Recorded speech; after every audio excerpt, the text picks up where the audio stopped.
Salut à tous, aujourd'hui nous allons nous intéresser à différentes princesses qui, malgré leur statut royal et leur richesse, n'ont pas pu échapper au chagrin d'amour, à la trahison et même à une mort prématurée.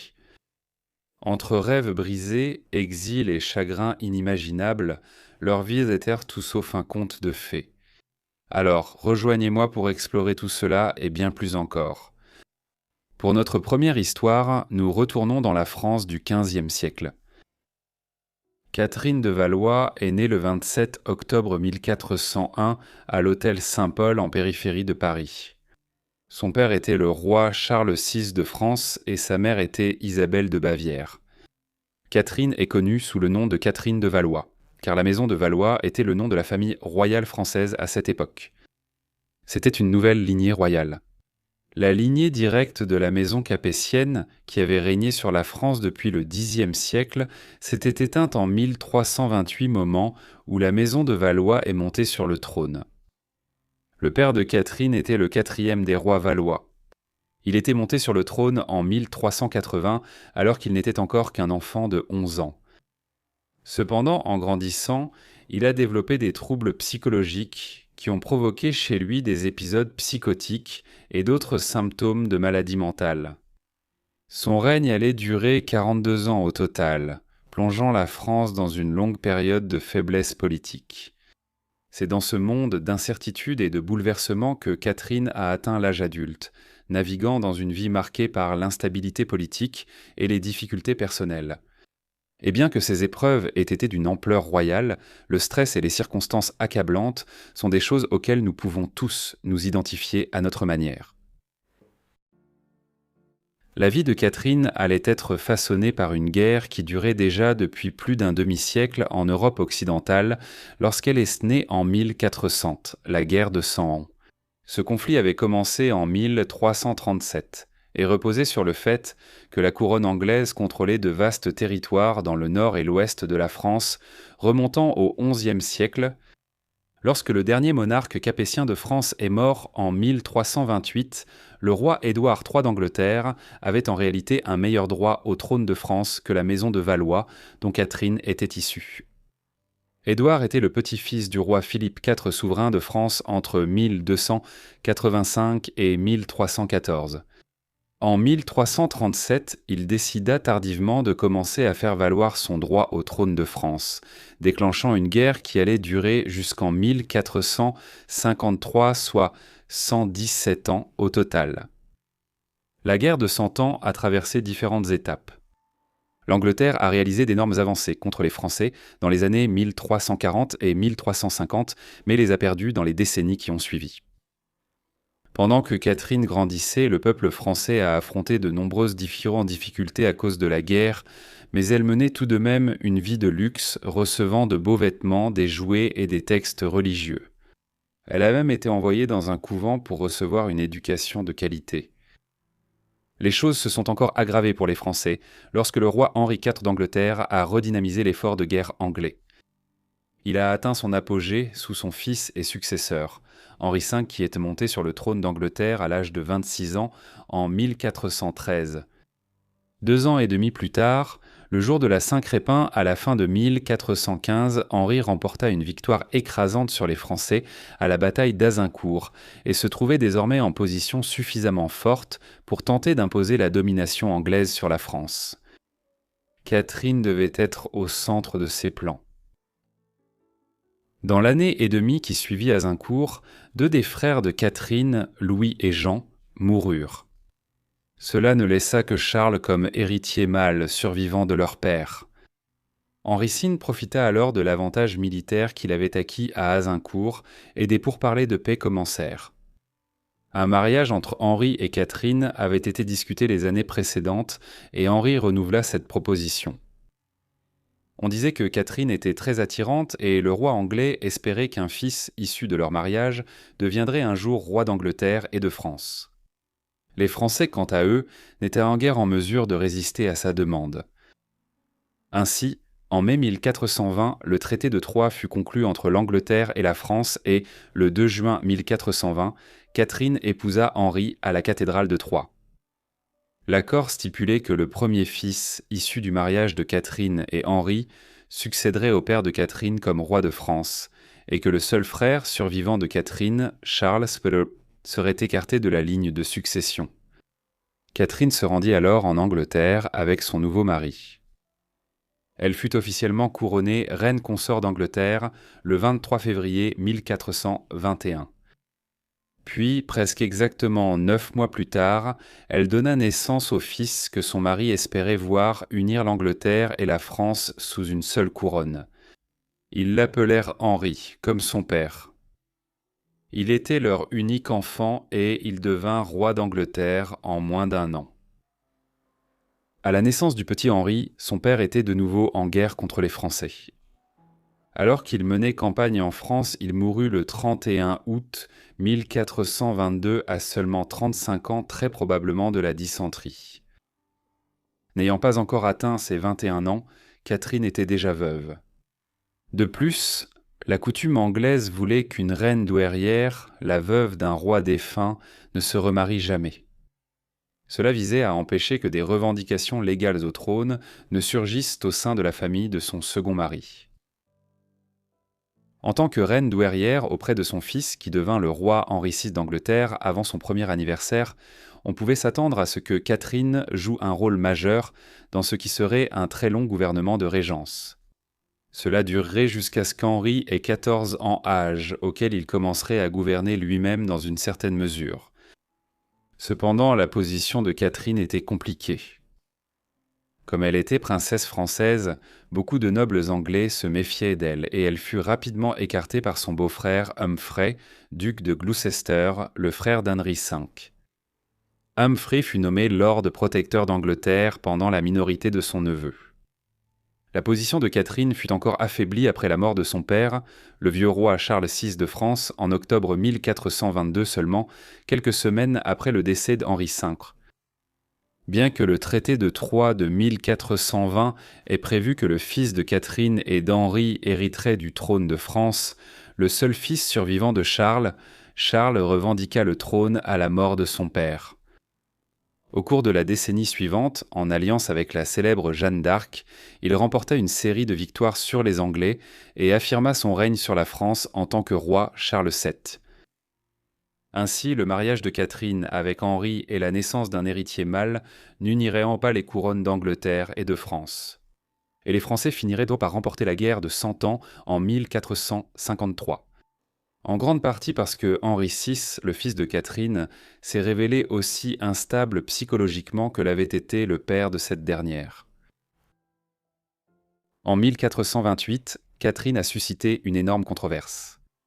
Bien qu'il n'y ait eu aucune loi l'interdisant, il était d'usage qu'une reine douairière ne se remarie jamais après la mort de son mari.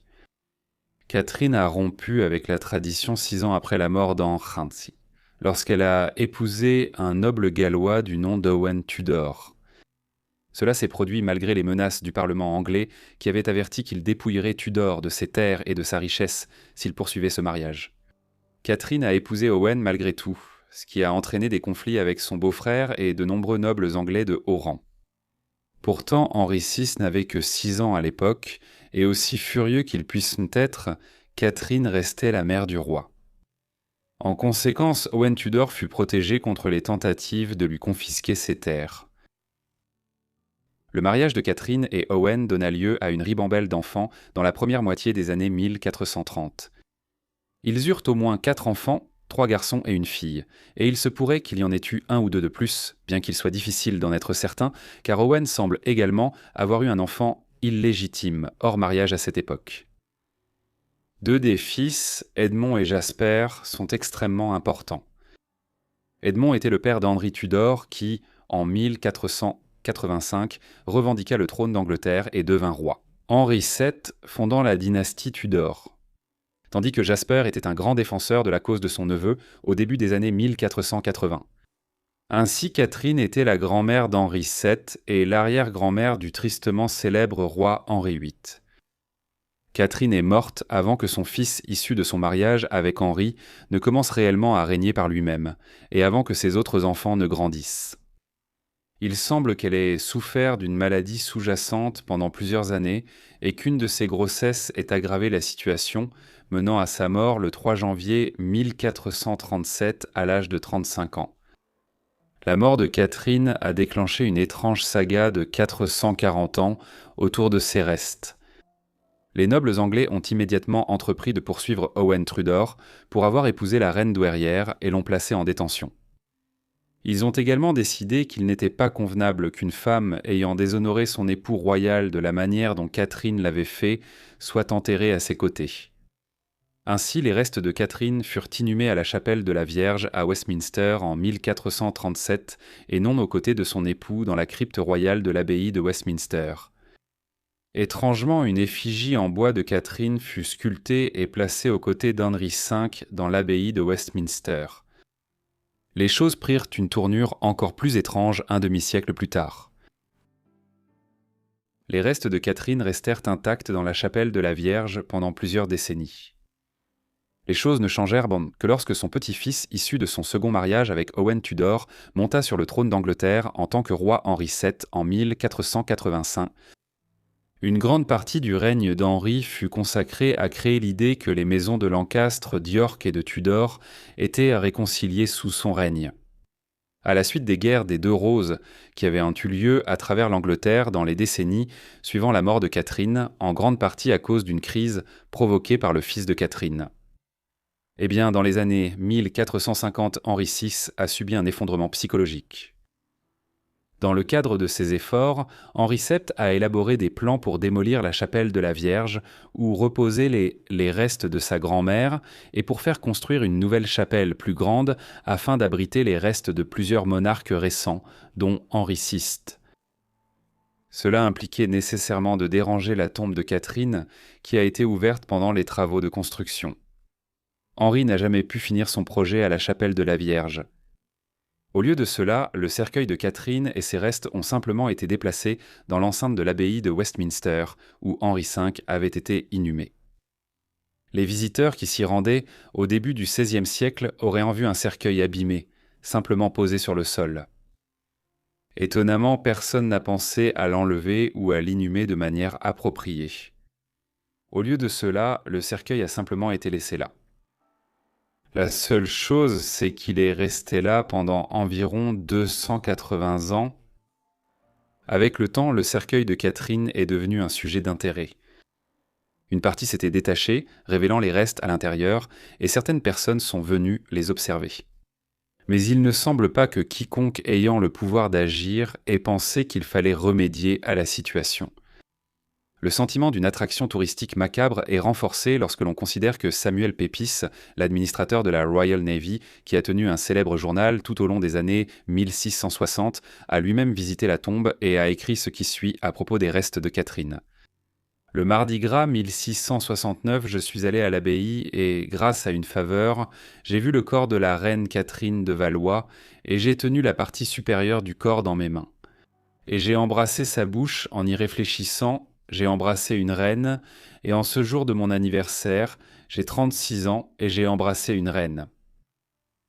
Au XVIIIe siècle, les restes de Catherine étaient restés si longtemps exposés dans un cercueil ouvert et endommagé à l'abbaye de Westminster que certains écoliers du coin les avaient même dérangés. Finalement, en 1778, le doyen de Westminster, John Thomas, ordonna le retrait du cercueil et du corps de Catherine, ou de ce qu'il en restait, vers la crypte de la famille Percy, l'une des plus anciennes et des plus estimées lignées aristocratiques d'Angleterre. À ce stade, ils étaient restés exposés dans l'abbaye de Westminster pendant près de 300 ans. Le voyage n'était pas encore tout à fait terminé. Un siècle plus tard, sous le règne de la reine Victoria, il fut décidé que Catherine devait enfin être inhumée là où elle aurait dû l'être, 440 ans plus tôt, aux côtés de son défunt mari, le roi. En 1877, ces restes, quelques os et d'autres fragments de cendres et de poussière, furent retirés du caveau des Percy et placés sous la dalle de pierre dans le caveau du roi Henri V. Ainsi, 440 ans après sa mort, et près de 400 ans après que son petit-fils ait fait ouvrir sa tombe dans la Lady Chapel, Catherine fut enfin inhumée. L'effigie en bois qui avait été placée à côté d'Henri V en 1437 est maintenant exposée dans la galerie de l'abbaye de Westminster. Revenons maintenant à la Norvège du XIIIe siècle pour découvrir une histoire qui a été brillamment racontée par History Profiles. Bien qu'il n'existe aucun registre précis de sa naissance, Christina de Norvège serait née en 1234 dans la ville portuaire norvégienne de Bergen, qui était la capitale du royaume de Norvège et l'un des centres commerciaux les plus importants d'Europe pendant le Moyen Âge central. Le père de Christina était le roi Håkon IV Håkonsson de Norvège, qui régnait sur le royaume scandinave depuis 1217 et sa mère était la reine consort Marguerite Skulesdatter. Christina était la troisième des 4 enfants de ses parents et elle avait également 2 demi-frères du côté de son père. Au moment où Christina est née au milieu des années 1230, son père était enlisé dans une guerre civile contre un prétendant au trône, Sigurd Ribung. Cela avait divisé la noblesse norvégienne et avait duré de nombreuses années, ne prenant fin qu'en 1240 lorsque Håkon s'est clairement imposé comme le roi de Norvège. Compte tenu de tout cela, les premières années de Christina se sont déroulées sur fond de guerre et d'instabilité au sein de la famille royale. Par la suite, le royaume médiéval de Norvège a atteint l'apogée de sa puissance sous Håkon, qui s'est imposé comme le souverain prééminent de la mer du Nord, avec le royaume de Norvège qui s'étendait loin vers l'ouest. Pour exercer un contrôle sur des régions telles que les Hébrides et les îles Orcades en Écosse, les îles Féroé et la colonie nordique d'Islande. En conséquence, Håkon fut courtisé par plusieurs des plus grandes puissances d'Europe comme un allié potentiel, allant même jusqu'à se voir offrir le titre de haut roi d'Irlande dans les années 1250. Comme nous allons le voir, la position de force politique et militaire de Håkon allait influencer la vie de Christina de manière très significative. En tant que membre de la famille royale norvégienne, Christina aurait grandi à Bergen dans une cour très raffinée. Ici, de nombreux aspects de la société nordique traditionnelle étaient conservés, avec la construction continue de maisons longues vikings traditionnelles. Mais celles-ci étaient de grande taille au XIIIe siècle et étaient desservies par une petite armée de fonctionnaires et de serviteurs dans ce qui était l'une des cours royales les plus puissantes d'Europe à l'époque. La Norvège était également prospère à cette époque grâce à un commerce étendu à travers l'Atlantique Nord et la mer Baltique, et Christina aurait grandi dans l'aisance selon les standards de l'époque. Il n'existe presque aucun registre administratif ni correspondance conservée sur la vie de Christina, ce qui a engendré de nombreux récits et légendes. Mais nous avons plusieurs sagas nordiques qui nous donnent quelques détails sur elle, même si ceux-ci sont, il faut l'admettre, limités. Ces sagas nordiques allaient atteindre leur apogée au XIIIe siècle et étaient généralement écrites de façon anonyme par des érudits islandais qui s'intéressaient aux affaires du monde nordique. Ainsi, il existe des bribes d'informations concernant la vie de Christina que l'on retrouve dans plusieurs d'entre elles. La saga principale qui relate les détails concernant Christina est la Hakonar saga, ou la saga de Håkon Håkonarsson, une ancienne saga épique nordique qui a été écrite au milieu des années 1260 par un historien islandais du nom de Sturla Pordasson. Pordasson composa l'épopée en 1264 ou 1265, alors qu'il résidait à la cour de Magnus Lagerbot, le frère de Christina et le fils et successeur du roi Håkon IV. La saga est en fait une célébration du règne de Håkon. Par conséquent, elle contient de nombreux détails sur la politique des années 1250 et constitue notre principale source concernant le mariage de Christina, ainsi que le contexte diplomatique qui l'entoure. Dans les années 1250, alors que Christina entrait dans l'adolescence, plusieurs des royaumes les plus puissants d'Europe cherchaient à s'allier avec le roi Håkon de Norvège, dont la flotte était la plus puissante de l'Atlantique Nord à l'époque. L'un de ses prétendants était le roi Alphonse X de Castille, également connu sous le nom d'Alphonse le Sage. Il était le souverain de l'un des nombreux royaumes chrétiens qui avaient émergé sur la péninsule ibérique dans le cadre de la Reconquista, une série de campagnes menées par les États chrétiens pour reprendre le territoire Antao Mor. Alphonse dominait le nord, l'ouest et le centre de l'Espagne. Mais la Castille avait fait peu de progrès sur les morts de Grenade dans le sud depuis des décennies, en partie parce que l'émirat de Grenade était constamment renforcé par les musulmans d'Afrique du Nord. Pour briser l'impasse, Alphonse décida de mener une croisade vers l'Afrique depuis l'Ibérie, mais pour entreprendre cette initiative, il avait besoin d'une flotte pour transporter ses troupes en Afrique du Nord. La flotte de Håkon était un choix évident pour une telle tâche. En Norvège, Håkon était également désireux d'obtenir une alliance avec la Castille, car cela garantirait un approvisionnement en céréales et autres denrées alimentaires dans son royaume depuis la Méditerranée. Ainsi, la légende raconte qu'au début des années 1250, alors que Christina entrait dans la vingtaine, son père organisa son mariage avec le roi Alphonse. Mais il y avait un problème. Le roi Alphonse était déjà marié. Il avait épousé Violante d'Aragon en 1249, mais malgré plusieurs années écoulées, elle n'avait pas eu d'enfant et l'on craignait qu'elle soit stérile. À présent, Alphonse en avait assez et il prévoyait d'annuler le mariage. Christina, espérait-il, lui donnerait des héritiers et était aussi très belle. Elle avait la peau pâle, de longs cheveux dorés, des yeux bleus et elle était grande. Ce serait une excellente union pour Christina et une alliance utile pour Håkon. Une fois que sa fille serait mariée, elle deviendrait reine de Castille, et il y avait même une possibilité qu'elle obtienne le titre d'impératrice, car Alphonse était également candidat pour devenir empereur du Saint-Empire romain germanique. Ainsi, au début de l'été 1257, Christina quitta sa terre natale avec une suite d'environ 100 personnes pour mettre le cap vers la Méditerranée ensoleillée. L'expédition traversa jusqu'à Yarmouth en Angleterre avant de franchir la Manche, puis de continuer par voie terrestre depuis la Normandie jusqu'au sud de la France, jusqu'en Catalogne. Enfin, durant le hiver 1257, ils traversèrent les terres du royaume d'Aragon et finirent par entrer en Castille, arrivant à Valladolid au début du mois de janvier 1258. La saga de Håkon Håkonarson nous raconte le voyage. La princesse appréciait le voyage, d'autant plus qu'il descendait envers le sud. Lorsqu'ils atteignirent la ville de Gérone et que le comte qui y régnait apprit l'arrivée de la jeune fille, il parcourut 80 kilomètres pour la rencontrer, accompagné de l'évêque et de 300 hommes. Lorsqu'ils arrivèrent en ville, le comte prit le cheval de la princesse par la bride et l'escorta jusqu'à l'intérieur de la ville, et lui ainsi que l'évêque marchèrent à ses côtés jusqu'à ses appartements. Voilà l'honneur qu'on lui témoignait partout où elle allait. Néanmoins, à la fin, son long voyage fut en vain. Une fois arrivée en Castille, Christina apprit que le roi Alphonse n'avait plus aucune intention de l'épouser. Sa femme avait désormais donné un héritier après des années de mariage stérile, et il n'allait pas la répudier. Un récit affirme que Jacques Ier, roi d'Aragon, connu sous le nom de Jacques le Conquérant, la prit rapidement et envoya un message à Christina pour lui demander sa main en mariage. Il avait rencontré la princesse à la fin de l'année 1257, alors qu'elle se rendait en Castille et avait été éblouie par sa beauté. Son épouse, Yolande de Hongrie, était décédée quelques années auparavant et il cherchait une nouvelle épouse.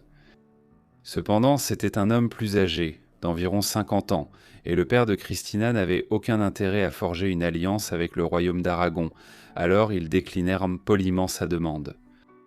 Cela mit le roi Alphonse dans une situation difficile, car il ne savait pas quoi faire de la jeune et belle princesse, alors il décida qu'elle devrait choisir elle-même son mari parmi ses 4 frères.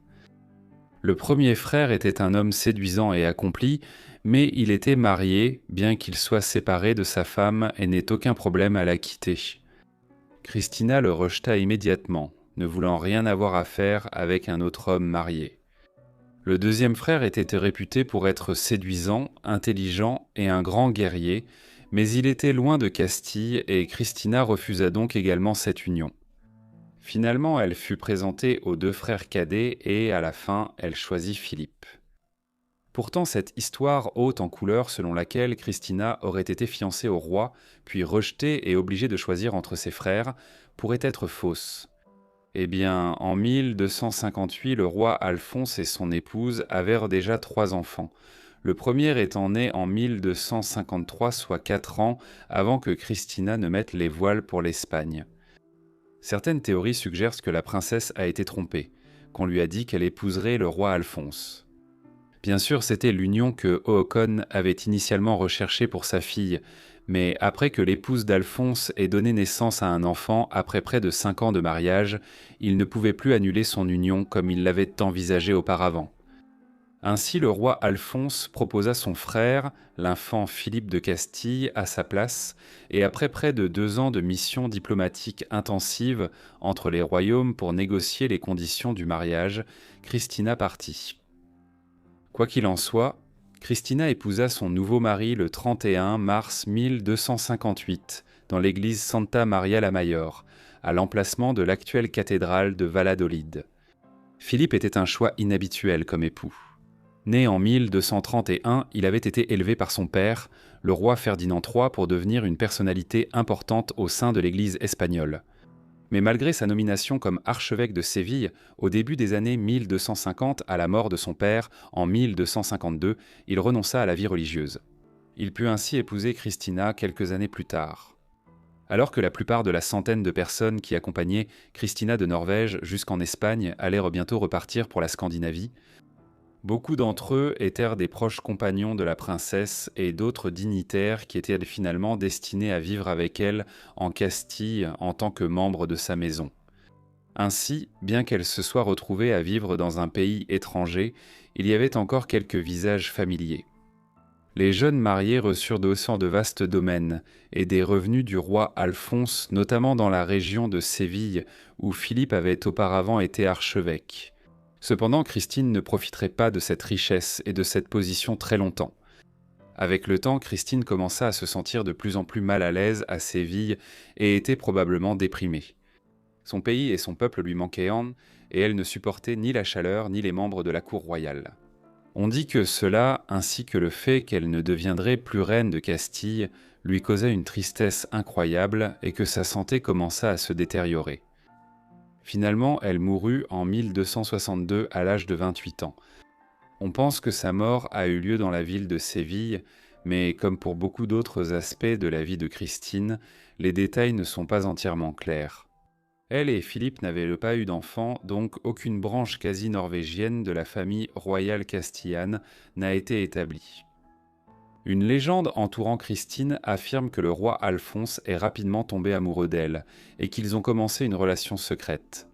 À cause de cela, il lui fit rejeter la demande en mariage du roi d'Aragon car il ne supportait pas l'idée de la perdre. On raconte que la reine consort découvrit bientôt cette liaison interdite et devint jalouse et furieuse de l'amour de son mari pour une autre femme. En conséquence, elle ordonna l'assassinat de Christine et celle-ci fut ensuite empoisonnée, bien que cela ne soit que pure spéculation. Il est plus probable qu'elle soit morte de maladie, même si nous ne pouvons pas en être certains. Au final, Alphonse X n'a pas fait appel à une aide importante de son allié norvégien, Håkon IV. Mais il a tout de même lancé plusieurs petites expéditions, semblables à des croisades, vers ce qui est aujourd'hui le Maroc, et son règne a vu la Castille réaliser d'importantes conquêtes dans le sud de l'Espagne, notamment autour de Cadix. Une grande partie de cela a été rendue possible grâce aux ressources financières qu'il avait reçues de Håkon dans le cadre de la dot de Christina lorsqu'elle a épousé Philippe. La légende raconte que peu de temps avant sa mort, Christina aurait demandé qu'une église soit construite en Castille en l'honneur de saint Olaf afin qu'elle puisse y être inhumée. Saint Olaf, ou Olaf de Haraldsson, fut roi de Norvège entre les années 1015 et 1028 et était un parent éloigné de Christina. Après sa mort, il a été canonisé en raison de son rôle dans la conversion des Norvégiens païens au christianisme.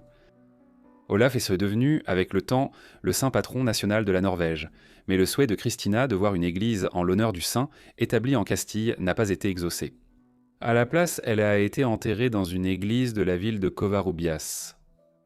On ne sait pas si Philippe a pleuré la mort de sa belle épouse, mais en tout cas, il s'est remarié rapidement. En 1952, des artisans qui effectuaient des réparations dans l'église de Covarrubias ont ouvert le sarcophage orné de Christina. Lorsqu'il a été ouvert, les personnes impliquées ont trouvé, je cite, « un squelette partiellement momifié d'une longueur d'1,72 m, le crâne est petit et les dents sont bien conservées, sans aucune trace de carie. Tout indique qu'il s'agit du squelette d'une femme de grande taille, jeune et forte. Tout cela correspondrait à la mort de Christina à un jeune âge. » À l'époque, les autorités ecclésiastiques avaient perdu la trace de la personne pour qui le cercueil avait été placé là.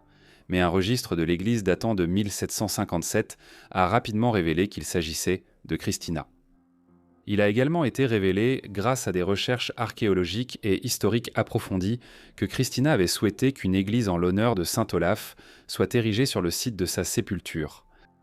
Par conséquent, au début du XXIe siècle, les autorités de Covarrubias, en collaboration avec les gouvernements d'Islande et de Norvège, ont financé la construction d'une petite église dans la ville pour honorer le saint norvégien. Christina a ensuite été réinhumée là-bas lorsque l'église a été consacrée en 2011. Ainsi, le dernier vœu de cette princesse norvégienne, qui a fini par se marier loin de chez elle au XIIIe siècle, a été exaucé. Ensuite, nous nous rendons dans l'Angleterre du XVIIIe siècle, où le destin tragique d'une princesse a changé le cours de l'histoire. La princesse Charlotte Augusta de Galles est née le 7 janvier 1796 à Carlton House, à Londres. Son père était George, prince de Galles, l'héritier du trône de Grande-Bretagne. Bien qu'héritier du trône, George est resté célibataire jusque dans la trentaine avancée et n'avait pas eu d'héritier lui-même. Cela était dû au fait qu'il entretenait une relation de longue date avec Maria Fitz-Herbert, une roturière et catholique, ce qui empêchait George de pouvoir l'épouser légalement s'il voulait un jour devenir roi. En effet, il existait des lois qui interdisaient au conjoint d'un catholique romain de succéder au trône britannique. Par conséquent, George était resté célibataire mais entretenait une relation avec Fitz-Herbert pendant une grande partie de la fin des années 1780 et des années 1790. Ce n'est qu'au printemps 1795 qu'il finit par céder aux exigences de son père de se marier et de donner un héritier. Ainsi, George devait épouser Caroline de Brunswick, une princesse allemande qui était aussi sa cousine germaine. George et Caroline se détestaient dès le tout début de leur relation. Néanmoins, ils se sont mariés le 8 avril 1795. George déclarera plus tard qu'ils n'ont couché ensemble en tant que mari et femme qu'à 3 reprises, puis plus jamais. Cela s'est passé lors des premières semaines de leur union. Charlotte était le fruit de leur très brève relation sexuelle, et elle est née presque exactement 9 mois après le jour du mariage de ses parents.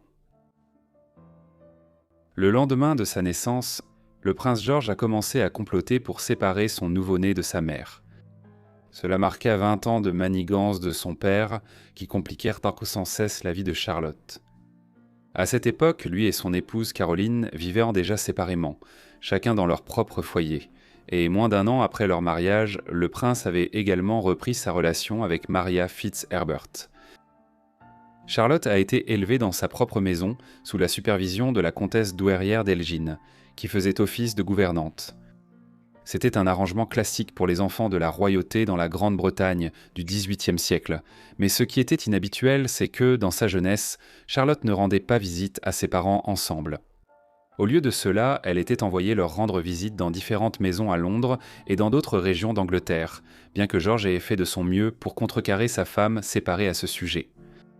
Cependant, il n'avait pas totalement les mains libres, car le grand-père de Charlotte, le roi, avait tendance à bloquer les efforts de son fils pour limiter les contacts entre Charlotte et Caroline.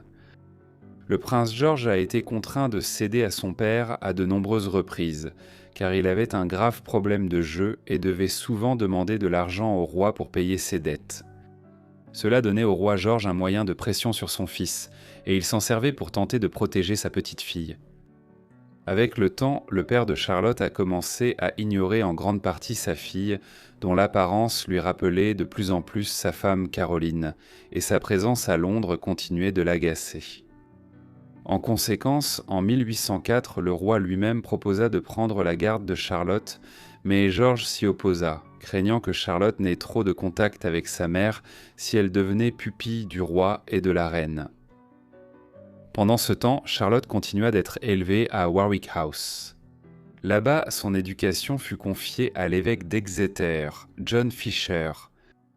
Sous sa supervision, divers précepteurs furent chargés d'instruire la princesse en écriture, histoire, religion, littérature, latin, dessin, musique et danse. Sa gouvernante et plusieurs précepteurs remarquèrent souvent dans leur correspondance que la jeune princesse devenait une enfant vive, qui n'avait pas peur d'exprimer ses opinions. La relation tourmentée entre les parents de Charlotte était particulièrement difficile, car elle faisait de Charlotte la seule héritière légitime de son père, et le couple n'eut pas d'autres enfants. Cela signifiait qu'elle était la seconde dans l'ordre de succession au trône de Grande-Bretagne dès sa naissance, et cela était particulièrement important, car son grand-père, le roi George III, souffrait de problèmes psychologiques depuis de nombreuses années.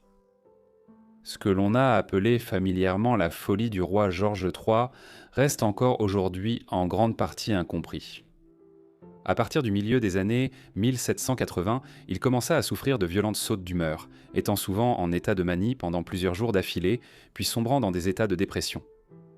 Parfois, il parlait sans énergie et avait une tendance inquiétante à évoquer des personnes décédées depuis longtemps comme si elles étaient encore présentes dans le monde. Cependant, ce comportement était périodique et, de manière générale, George retrouvait son état normal après plusieurs jours ou semaines.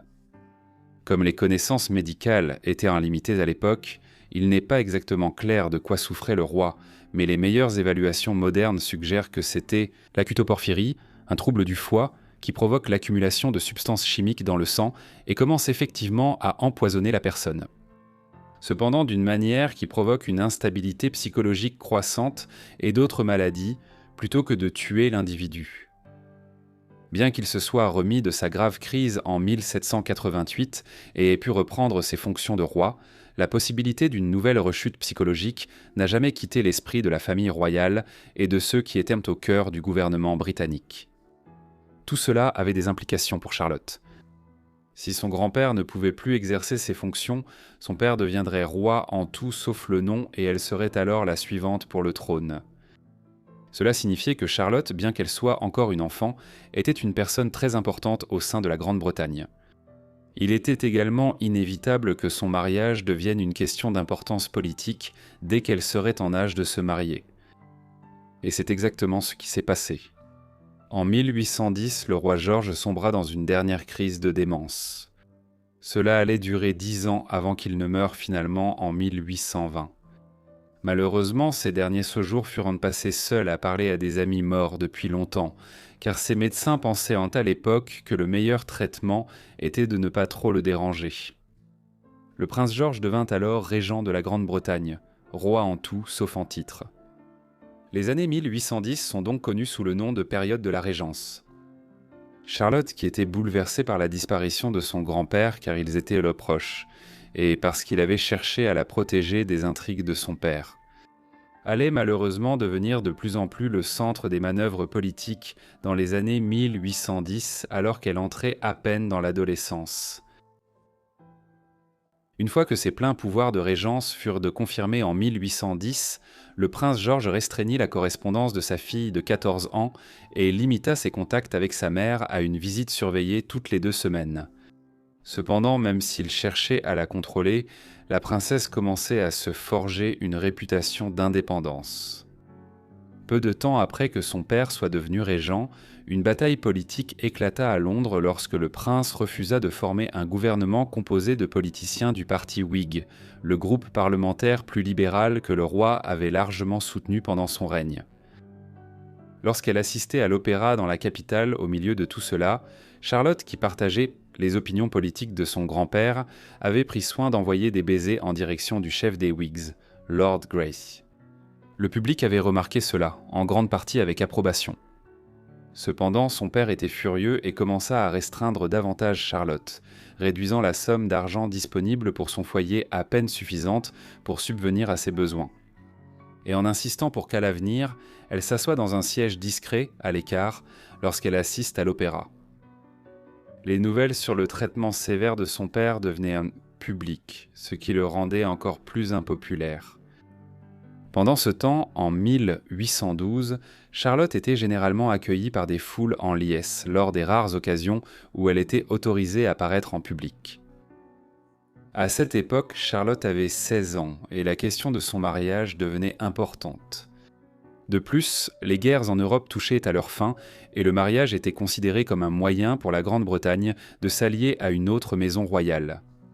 Depuis les années 1790, la Grande-Bretagne était impliquée dans une guerre presque continue avec la France. D'abord le gouvernement républicain révolutionnaire là-bas, puis le régime de Napoléon Bonaparte, qui était empereur de France, en vinrent à dominer une grande partie du continent. Les lignées royales qui avaient été renversées par Napoléon dans de nombreux pays allèrent bientôt être rétablies, et c'est avec l'une d'elles, la maison princière d'Orange aux Pays-Bas, que le prince George souhaitait établir des liens plus étroits. Ainsi, Charlotte devait épouser le prince Guillaume d'Orange afin d'assurer une plus grande influence britannique dans le nord-ouest de l'Europe. Au début, Charlotte accepta à contre-cœur d'épouser le prince en décembre 1813, mais au début du printemps 1814, elle s'y opposait délibérément. La princesse craignait que, si elle le faisait, elle résiderait ensuite en Hollande et que sa mère, qui avait peu d'alliés restants en Angleterre, serait alors entièrement à la merci de son père. En conséquence, elle rompit les fiançailles, refusant de suivre la volonté de son père. George réagit comme à son habitude. Il renvoya les domestiques de Charlotte et restreignit encore davantage ses finances. Ce fut un coup cruel, car beaucoup de ses domestiques étaient en réalité des compagnons de toujours pour Charlotte, des personnes comme Cornelia Knight, qu'elle connaissait depuis son enfance. Il bannit ensuite Charlotte à Cranbourne Lodge, dans la forêt de Windsor. Là, elle n'était autorisée à recevoir qu'une seule visiteuse, sa mère qui venait la voir une fois par semaine. C'est dans ce contexte que la mère de Charlotte prit la décision plutôt noble de quitter l'Angleterre et de retourner en Allemagne. C'est ce que George voulait effectivement qu'elle fasse depuis 18 ans. Maintenant, il avait obtenu ce qu'il voulait et, en conséquence, le traitement de Charlotte par son père s'améliora considérablement. La princesse n'était plus isolée et, à la fin du mois d'août 1814, elle se rendit au bord de la mer à Weymouth. Alors que le cortège de Charlotte s'arrêtait, de grandes foules amicales se rassemblaient pour la voir. Une fois arrivé dans la ville balnéaire, il y avait des illuminations avec une pièce maîtresse proclamant « Van Off ». Vive la princesse Charlotte. L'espoir de l'Europe, la gloire britannique. Cela montre à quel point le peuple britannique l'aimait et qu'il la considérait déjà comme leur future reine. En 1815, Charlotte avait noué une relation avec un autre jeune prétendant noble. À un moment donné, en 1814, elle avait rencontré le prince Léopold, de la maison de Saxe-Cobourg-Saalfeld, lors d'une fête à Londres. Il commença bientôt à lui rendre visite et tous deux devinrent affectueux l'un envers l'autre. Des fiançailles suivirent peu après et, le 2 mai 1816, ils se marièrent, d'immenses foules bordant les rues de Londres. Le jeune couple royal s'installa à Clermont, dans le Surrey. Ce fut une union heureuse et Charlotte resta très populaire auprès du public britannique. Lorsque Charlotte tomba enceinte en 1817, il semblait que ses épreuves passées étaient enfin terminées et qu'un avenir heureux s'ouvrait à elle. Mais la tragédie frappa. La grossesse fut compliquée et, au début du mois de novembre, le travail de Charlotte commença. Cela dura 50 heures et se solda par la naissance d'un fils mort-né. Cela devint rapidement une double tragédie. Quelques heures après l'accouchement, Charlotte se mit à vomir violemment et se plaignit de douleurs à l'abdomen. De plus, ses saignements post-partum ne s'arrêtaient pas. Son médecin, Sir Richard Croft, remarquant à quel point elle était froide, demanda qu'on fasse venir Léopold, mais lorsque son mari fut réveillé et amené dans sa chambre, Charlotte était déjà morte. La princesse bien-aimée n'avait que 21 ans lorsqu'elle décéda, et sa mort suscita une immense vague de chagrin public. Le deuil fut tel que les marchands de tissus furent à court de draps noirs, les magasins fermèrent pendant 2 semaines, et même les pauvres et les sans-abri attachèrent des harodes et les brassards noirs à leurs vêtements. Henry Broom a écrit ce qui suit au sujet de la mort de la princesse. C'était vraiment comme si chaque foyer à travers la Grande-Bretagne avait perdu un enfant préféré. Charlotte fut ensuite enterrée dans la chapelle Saint-Georges, au château de Windsor, avec son fils à ses pieds, le 19 novembre 1817. Son médecin, Richard Croft, fut tellement critiqué à cause de sa mort qu'il mit fin à ses jours quelques mois plus tard. Sa mort mit également fin à la lignée directe de succession. Le prince George n'avait pas d'autres enfants légitimes et, à moins qu'il ne divorce de Caroline, se remarie et ait d'autres héritiers, la ligne de succession reviendrait alors aux autres enfants de George III lorsque le prince George mourrait lui-même.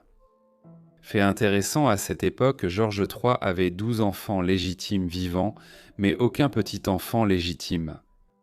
Ainsi, une course s'engagea entre ses fils, les ducs royaux, pour se marier et donner un héritier. C'est pourquoi presque tous les petits-enfants légitimes de George III sont nés après la mort de Charlotte. Après la mort de George III en 1820, le prince George devint officiellement roi sous le nom de George IV. Son propre règne ne dura que jusqu'en 1830, moment où son frère cadet Guillaume monta sur le trône sous le nom de Guillaume IV. Cependant, Guillaume n'avait pas non plus d'héritier légitime, et donc, lorsqu'il mourut à son tour, en 1837, le trône revint à la jeune princesse Victoria, la fille de 18 ans du prince Édouard, duc de Kent, le quatrième fils du roi George III. Ainsi, si Charlotte n'était pas morte en 1817 et avait donné naissance à un héritier, la reine Victoria, connue comme la grand-mère de l'Europe et dont le règne a couvert la période de la suprématie mondiale de la Grande-Bretagne, ne serait jamais devenue reine de Grande-Bretagne. Bien que Charlotte ne soit pas très bien connue aujourd'hui, cela pourrait être considéré comme l'un des grands si de l'histoire, car si elle avait vécu plus longtemps, l'histoire de la Grande-Bretagne et de l'Europe aurait pu être très différente.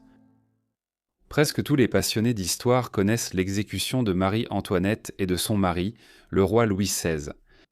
Mais peu de gens connaissent la vie tragique de leur fille, alors explorons-la. Il est bien connu que le roi Louis XVI et sa femme, la reine Marie-Antoinette, ont été déposés et exécutés au début des années 1790 dans le cadre de la Révolution française. Ce qui est souvent moins noté, c'est le rôle résiduel que la maison de Bourbon, la famille royale française dont Louis était issu, a continué de jouer dans la politique française au cours du XIXe siècle. En effet, l'une des enfants de Louis et Marie est même brièvement devenue reine de France elle-même en 1830. Marie-Thérèse Charlotte était l'aînée des enfants de Louis et Marie. Elle est née le 19 décembre 1778 au Palais Royal de Versailles, près de Paris. Elle eut 3 frères et sœurs dans les années suivantes, mais tous eurent une vie tragiquement courte. Louis-Joseph est né en 1781, mais il est mort de la tuberculose en 1789, alors qu'il n'avait que 7 ans. La même maladie avait déjà emporté la seule sœur de Marie, Sophie Hélène, en 1787, alors qu'elle n'avait même pas 1 an. Le dernier frère, Louis-Charles, est né en 1785 et, comme nous le verrons, il devait jouer un rôle dans les événements tumultueux qui ont suivi la Révolution française de 1789. L'enfance de Marie s'est déroulée entourée du faste et de l'étiquette de la cour royale de Versailles. Elle a été élevée par une série de gouvernantes, dont la plus proche confidente de sa mère, Yolande de Polestron, duchesse de Polignac. Contrairement aux idées reçues, sa mère Marie-Antoinette n'était pas une écervelée dépensière indifférente au bien-être des citoyens français, mais cherchait à encourager chez sa fille les vertus de la charité. Néanmoins, des troubles couvaient dans toute la France, et en particulier parmi la population grandissante de Paris.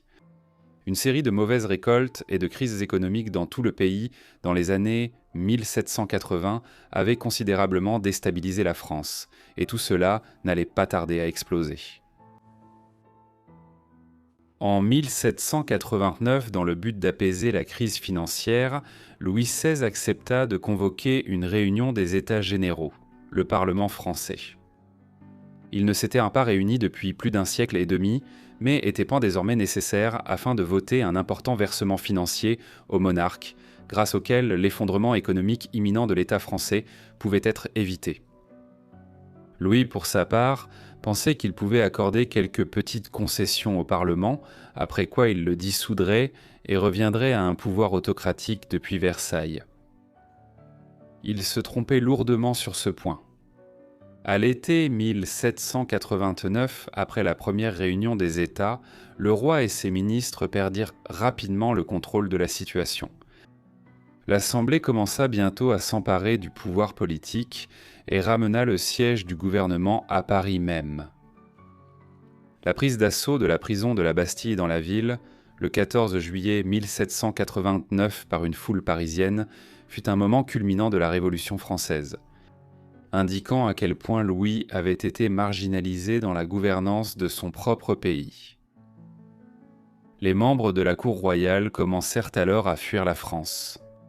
Puis au début du mois d'octobre, un grand groupe de citoyens parisiens se présenta à Versailles et força le roi, la reine et leurs 2 enfants survivants à déménager à Paris. Ils allèrent passer l'année et demie suivante à résider au palais des Tuileries, dans la capitale française, avant qu'une tentative mal avisée de fuir la France en juin 1791 ne soit ratée, ce qui entraîna une détérioration des relations entre le roi et la reine et le gouvernement révolutionnaire. Finalement, en août 1792, Louis fut destitué, après quoi il fut jugé et exécuté par la guillotine le 21 janvier 1793. La mère de Marie connut bientôt un sort similaire en octobre 1793. Ainsi, à la fin de 1793, Marie-Thérèse était effectivement orpheline, détenue à Paris par un gouvernement révolutionnaire hostile. Elle et son jeune frère Louis-Charles restaient tous 2 détenus dans des lieux séparés. Finalement, Louis est mort le 8 juin 1795. Cela, comme pour leurs frères et leurs sœurs décédées, était aussi presque certainement dû à la tuberculose. Mais une autopsie réalisée dans les jours qui ont suivi sa mort a révélé des signes de blessures physiques, et le garçon, âgé de seulement 10 ans à sa mort, avait manifestement été maltraité en captivité. Louis-Charles est décédé alors que la période la plus violente et extrême de la Révolution française touchait à sa fin. Une administration plus clémente a finalement accordé à Marie-Thérèse la permission de quitter la France en décembre 1795, juste avant son 17e anniversaire. Elle allait maintenant se rendre à Vienne pour vivre en exil à la cour de ses cousins autrichiens, tandis que sa mère, Marie-Antoinette, était née dans la famille royale autrichienne des Habsbourg. Marie est arrivée à Vienne dans les premiers jours de 1796. Elle était le seul membre de la famille royale des Bourbons à avoir survécu à une longue période de captivité par le gouvernement révolutionnaire français dans la première moitié des années 1790. Peu de temps après, elle a été transférée en Courlande, dans l'actuelle Lettonie, où son oncle, le frère de Louis XVI, Louis Stanislas, s'était installé, se proclamant lui-même roi Louis XVIII de France.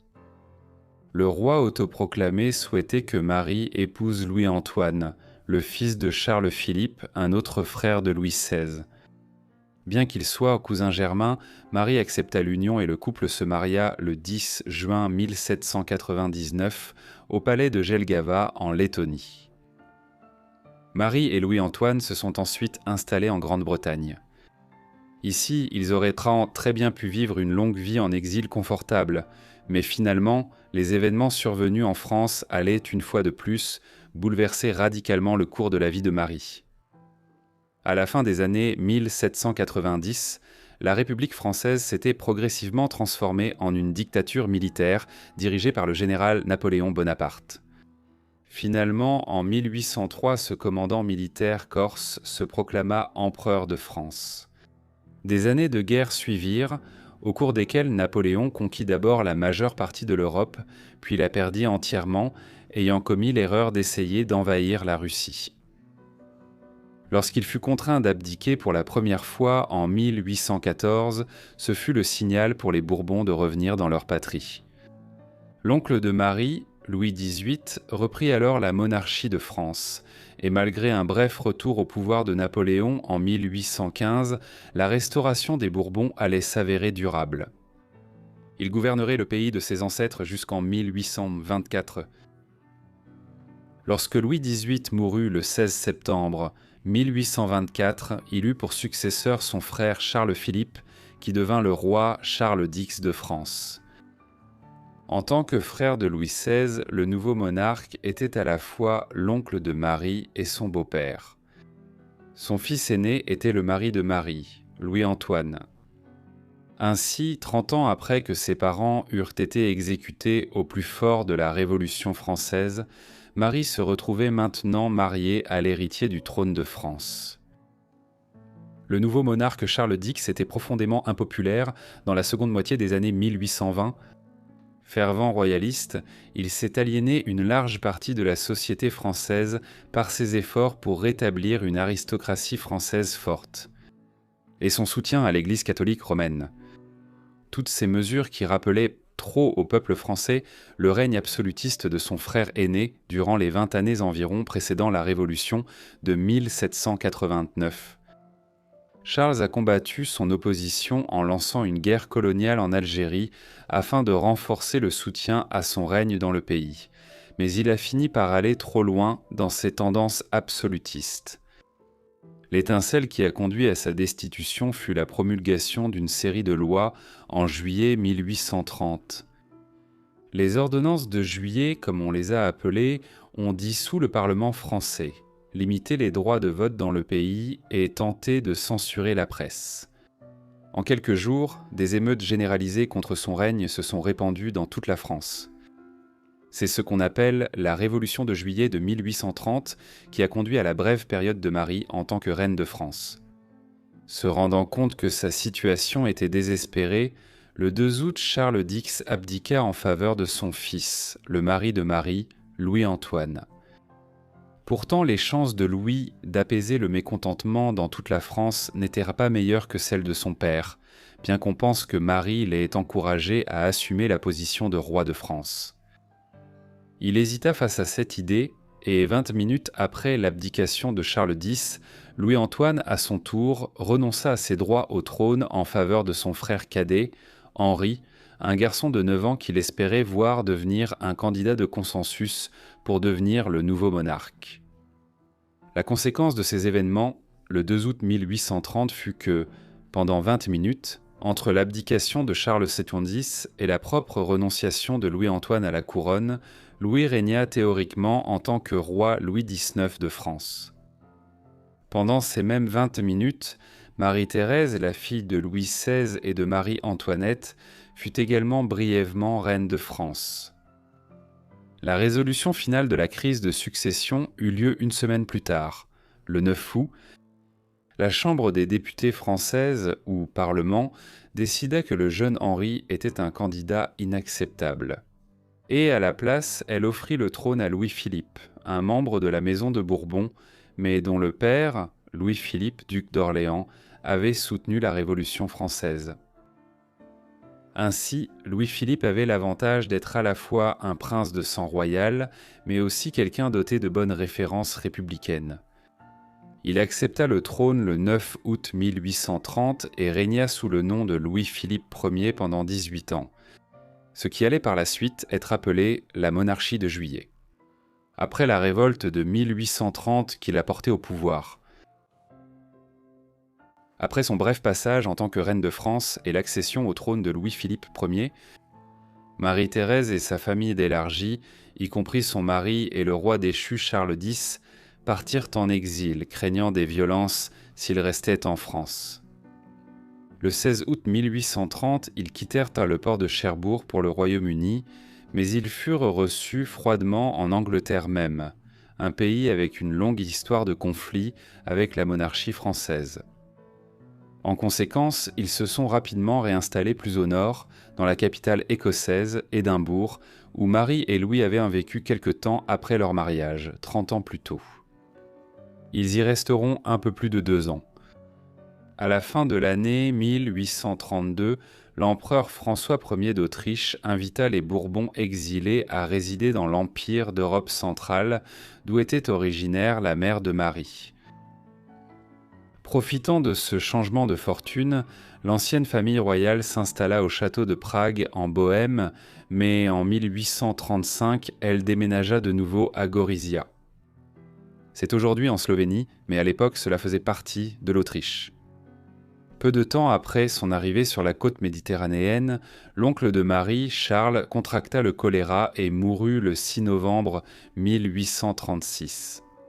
Ces dernières années se sont déroulées dans une relative obscurité, comparées aux mésaventures et aux bouleversements de sa vie passés dans les années 1790 et 1820. Son mari est décédé en 1844, après quoi elle s'est à nouveau installée en périphérie de Vienne. Marie vivrait assez longtemps pour voir une nouvelle rébellion déferler sur la France. Cela faisait partie d'un ensemble plus large de soulèvements populaires européens en 1848, réclamant une libéralisation des gouvernements du continent. En France, cela s'est manifesté par la déposition de Louis-Philippe et la proclamation de la Deuxième République française. Elle s'avérera de courte durée et, en 1852, Louis-Napoléon Bonaparte, un neveu du grand général qui avait conquis la majeure partie de l'Europe 40 ans plus tôt, se proclama chef du Second Empire français. Cependant, Marie est décédée plusieurs semaines avant l'avènement de Napoléon III comme empereur en 1852. Le 19 octobre 1851, elle est morte d'une pneumonie à l'âge de 72 ans. Exilée régulièrement de France tout au long de sa vie, il est peut-être approprié qu'elle soit enterrée à Gorizia avec son oncle et son mari. Sa pierre tombale porte l'inscription « Reine douairière de France » en souvenir du fait que l'aînée de Louis XVI et de Marie-Antoinette a brièvement régné elle-même comme reine de France, pendant seulement 20 minutes en 1830. Pour notre dernière histoire, nous allons remonter très très loin dans le temps, jusqu'à Carthage. Sophonisbe, dont le nom s'écrit aussi Sophonisba et Sophoniba, est né vers 225 avant Jésus-Christ dans la cité-État de Carthage. Cet établissement avait été fondé par les Phéniciens des centaines d'années plus tôt sur le site de l'actuelle ville de Tunis, dans le nord-est de la Tunisie. Au fil des siècles, elle est devenue une grande république marchande commerçant dans toute la Méditerranée et allant même jusqu'à naviguer le long de la côte ouest de l'Afrique jusqu'à la côte de l'Or. Sophonisbe est né dans la noblesse de la ville. Son père était Hasdrubal, un général carthaginois et membre de la prestigieuse famille Barside.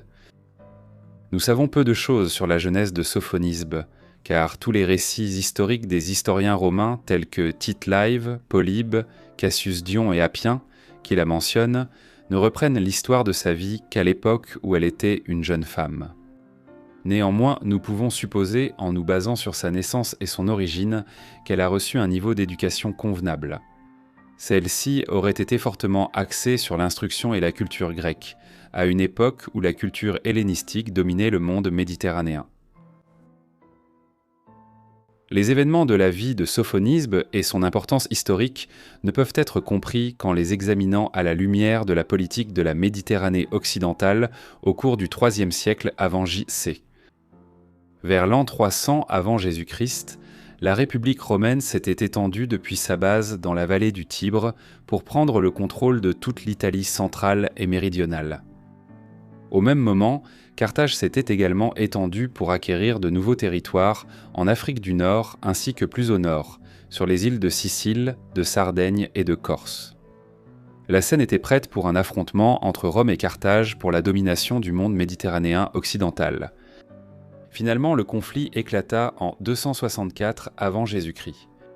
La première guerre punique dura 23 ans jusqu'en 241 avant Jésus-Christ. À la fin de la guerre, Rome fut victorieuse et chassa Carthage des îles italiennes. Cependant, Carthage n'accepta pas cela sans réagir. Immédiatement après la fin de la première guerre punique, un grand général carthaginois appelé Hamilcar Barca, qui était le grand-père de Sophonisba, commença à conquérir une grande partie de l'Ibérie. La péninsule ibérique pour Carthage, une entreprise que ses fils Hasdrubal, le père de Sophonisba, et Hannibal reprirent dans les années 220 avant Jésus-Christ. En 218 avant Jésus-Christ, Carthage était suffisamment puissante pour entrer à nouveau en guerre contre Rome et Hannibal traversa le sud de la France et franchit les Alpes pour entrer en Italie et porter la guerre jusqu'à Rome. Hasdrubal resta en Ibérie pour protéger les territoires carthaginois là-bas contre les expéditions romaines. La deuxième guerre punique allait durer 17 ans, et c'est dans ce contexte que Sophonisba allait devenir une figure importante. en tant que membre de l'une des principales familles nobles de Carthage et fille de l'un de ses plus grands généraux. Dans la guerre contre Rome, Sophonisba était considéré comme un atout pour garantir une alliance diplomatique à Carthage. Alors que la guerre s'éternisait au-delà de sa 10e année, en 208 avant Jésus-Christ, cela devint particulièrement nécessaire en 206 avant Jésus-Christ, lorsque les Romains réussirent à expulser les Carthaginois de la péninsule ibérique. Au départ, ces négociations matrimoniales portaient sur une union entre Sophonisba et Massinissa, le chef du peuple massile de l'est de la Numidie, une région correspondant à peu près à l'est de l'Algérie actuelle. Cependant, lorsque Hasdrubal s'enfuit d'Ibérie vers l'Afrique du Nord en 206 avant Jésus-Christ, lui et le Sénat carthaginois changèrent de cap et décidèrent qu'une union avec Syphax, le souverain du peuple Massaécile de l'ouest de la Numidie, pourrait être plus avantageuse. Syphax et Massinissa étaient rivaux pour le pouvoir à travers la Numidie, et les Carthaginois conclurent alors que Syphax était le plus fort des deux et celui le mieux placé pour offrir son soutien à Carthage. Une aide militaire substantielle en cas d'invasion romaine de l'Afrique du Nord, ce qui était supposé suivre peu après leur conquête de l'Ibérie. L'alliance matrimoniale fut rapidement conclue. Syphax fut séduit par la beauté de Sophonisbe et accepta de renoncer à l'alliance qu'il avait conclue avec Rome en 214 avant Jésus-Christ. Il s'allia alors avec Carthage et, dans les semaines qui suivirent son mariage avec Sophonisbe, lui et Hasdrubal expulsèrent Massinissa de la Numidie orientale et unifièrent toute la région sous le règne de Syphax.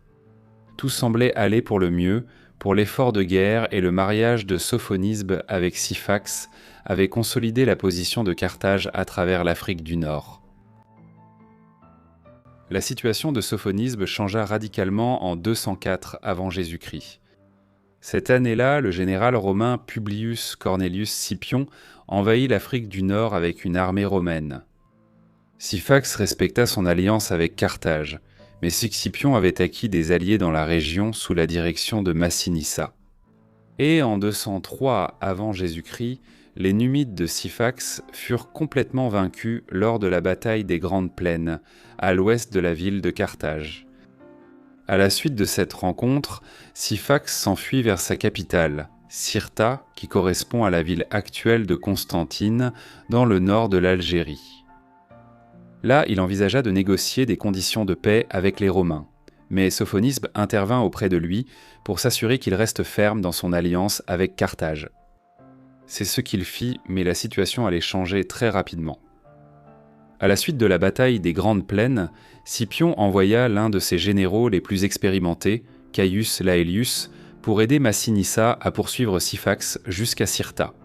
En réponse, Syphax commença à rassembler une nouvelle armée pour les affronter au combat à l'extérieur de Saeta, mais ces hommes étaient en grande partie de nouvelles recrues, non entraînées, et ne faisaient pas le poids face aux légions romaines. Ainsi, Syphax fut vaincu et capturé lors de la bataille de Saeta en 203 avant Jésus-Christ. Il devait être envoyé à Rome. Après la défaite et la capture de Syphax à Saeta en 203 avant Jésus-Christ, Massinissa entra alors triomphalement dans Saeta, laissant Laius avec ses forces romaines dans les plaines à l'extérieur de Saeta. Nous avons beaucoup de détails sur la suite. D'après un long récit de l'historien romain Tite Live dans son ouvrage Ab Urbe Condita, une histoire de la République romaine depuis sa création jusqu'à la fin de la République, 700 ans plus tard. Tite Live décrit l'entrée de Massinissa dans le palais royal de Saeta, où il fut accueilli par Sophonisbe. Là, elle tomba aux pieds de Massinissa et le supplia de ne pas la laisser tomber sous la cruelle tyrannie d'un Romain. Si Massinissa ne pouvait pas la sauver, elle le supplia de la tuer sur le champ, plutôt que de la laisser devenir captive des Romains. Massinissa, qui aurait été frappé par la beauté de la noble carthaginoise, affirma qu'il ferait tout son possible pour assurer sa sécurité. Puis il se retira au palais. Comme le décrit Tite Live, Massinissa avait décidé, à la tombée du soir, que la seule façon d'assurer une certaine protection à l'épouse de Syphax contre les Romains était de l'épouser lui-même. Ainsi, pour citer Tite Live, sans perdre un instant, il fit les préparatifs pour célébrer ses noces ce même jour. afin que ni Laïus ni Scipion ne puissent alors traiter comme prisonnière celle qui était désormais l'épouse de Massinissa. Du moins, c'est ainsi que Tite Live le raconte. D'autres versions de ces événements suggèrent que Sophonisbe avait été fiancé à Massinissa quelques années plus tôt, avant qu'Hasdrubal et le Sénat carthaginois ne changent finalement d'avis et ne la marient à Syphax à la place. Dans cette optique, Massinissa était entré à Cirta avec l'intention explicite de finalement réaliser un projet de mariage qui avait été établi des années auparavant, puis abandonné. Les choses se sont compliquées pour Massinissa lorsque le général romain Laelius est finalement entré à Cirta et a découvert que Massinissa avait rapidement épousé la fille du général carthaginois Hasdrubal. Laelius était furieux de cette violation évidente de la confiance et refusa de reconnaître le mariage, ainsi que la sécurité qu'il aurait dû conférer à Sophonisbe. Néanmoins, il revint sur son plan initial d'envoyer Sophonisbe avec Syphax comme prisonnier à Rome. Au lieu de cela, il envoya le roi numide déchu à Scipion à l'est et garda Sophonisbe à Cirta, tout en envoyant un message à Scipion pour l'informer de ce qui s'était passé et demander des instructions sur la marche à suivre. Le sort de Sophonisbe dépendait désormais du général romain en chef. Le groupe chargé d'informer Scipion des événements de Cirta se dirigea vers l'est, vers ses principales forces près de Carthage. Ils emmenèrent un Syphax avec eux afin que Scipion puisse l'interroger avant de l'envoyer à Rome. En fin de compte, ce détour scella le destin de Sophonisbe. Lorsque Syphax fut amené devant Scipion, il fit tout son possible pour convaincre le général romain que Sophonisbe représenterait une menace pour Rome si elle était autorisée à rester mariée à Massinissa. L'ancien roi numide était manifestement furieux de la rapidité avec laquelle Sophonisbe s'était détourné de lui et avait accepté d'épouser Massinissa. Et il convainquit maintenant Scipion que si elle continuait à être la reine de Massinissa, Rome aurait bientôt un nouvel ennemi en Numidie, car elle persuaderait rapidement Massinissa de faire la guerre à Rome. Scipion fut convaincu par l'argument de Syphax, selon lequel le fait que Massinissa prenne pour épouse cette carthaginoise, rapidement devenue anti-romaine, pourrait poser un problème à Rome sur le long terme. En conséquence, il envoya des ordres à Laelius, à Cirta, pour qu'il informe Massinissa qu'il devait mettre fin à ce nouveau mariage et envoyer Sophonisbe auprès de lui comme prisonnière de guerre. En l'apprenant, Massinissa décida d'exaucer le vœu que Sophonisbe avait formulé lors de leur première rencontre à Cieta. S'il s'agissait de choisir entre la mort et devenir prisonnière de Rome, elle pouvait choisir la mort. Par conséquent, il lui procura une coupe de poison et la lui apporta en s'excusant que son plan ait échoué. Sophonisbe but rapidement le poison et mourut plutôt que de devenir la captive de Scipion.